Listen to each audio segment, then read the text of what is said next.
এই বানপানীৰ নামত এতিয়া তুৰংগ এইবিলাকৰ নামত ওভাৰ ব্ৰিজৰ নামত লাখ লাখ কোটি টকা বাজেট হৈছে আৰু আমাৰ এই এনেধৰণৰ ৰাতিৰ ভিতৰতে হৈ এই অৱস্থা।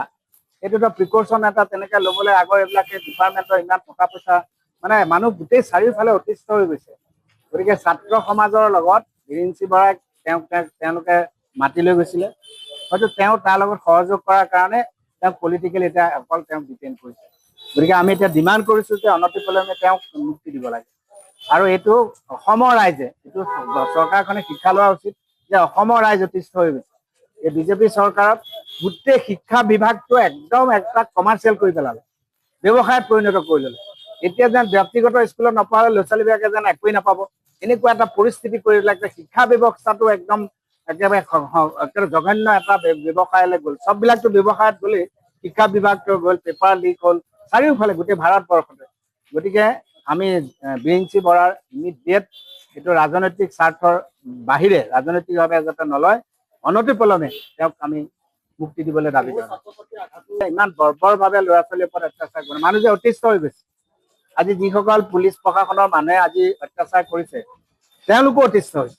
তেওঁলোকো বজাৰলৈ গ'লে আজি বাজেটত তেওঁলোকৰ বস্তু নাই, তেওঁলোকৰ আজি যিমান ষ্টাফ থাকিব লাগে ষ্টাফ নাই, তেওঁলোকে আজি অভাৰ ডিউটি কৰিব লগা হৈছে। এটা ক্ৰাইম দিনে দিনে বাঢ়ি গৈ আছে, ক্ৰাইম বঢ়াৰ লগে লগে তেওঁলোকৰ ডিউটিও বাঢ়িছে। গতিকে তেওঁলোকো অসহনীয় হৈ গৈছে। গতিকে চাৰিওফালে এইটো এনেকুৱা এটা অসহনীয় পৰিস্থিতি হৈছে, চাৰিওফালে এনেকুৱা এটা বাতাবৰণ হৈছে, বানপানীত মানুহ মৰিছে, বস্তুৰ জুই চাই দাম, পেপাৰ লিক, নিবনুৱা সমস্যা। 1 লাখ মানুহক বা 2 লাখ মানুহক মেৰিটত চাকৰি দিব, বাকী 30 লাখ মানুহক কিহত চাকৰি দিব, কি সংস্থাপন দিব? এনেধৰণৰ কোনো হেৰি নাই। এনেকুৱা এখন বাজেট দিছে, কোটিপতি বাজেট, কোটিপতি মানুহৰ ধনী মানুহৰ বাজেট, আৰু দুখীয়াৰ কাৰণে সেইদিনা বাজেটৰ পিছত বস্তুৰ দাম দিনক দিনে বাঢ়িয়ে আছে। পেট্ৰলৰ নামত E20 ইথানল মিহলাই আমাক আকৌ সৰ্বনাশ কৰিছে। তাকো আকৌ পেট্ৰলৰ দাম 120 টকা।